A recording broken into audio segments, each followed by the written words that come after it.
ఈరోజైతే నేను custard పౌడర్తో milk shake చేస్తున్నానండి. చాలా సింపుల్గా చాలా బాగుంటాయి.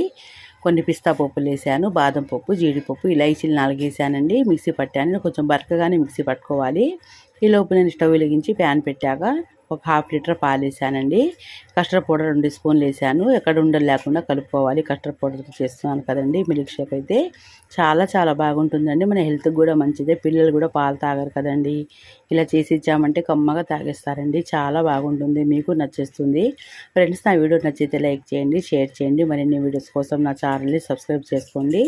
ముందుగానే నేను మిక్సీ పట్టి పెట్టాను కదండి, బాదం పప్పులు అవి వేసాను. నేను మంట లో ఫ్లేమ్లో పెట్టాకి కస్టర్డ్ పౌడర్ని వేసుకోండి. ఎక్కడ ఉండలు లేకుండా మనము కలుపుతూ ఉంటే తిక్కగా అవుతాయండి ఈ పాలైతే.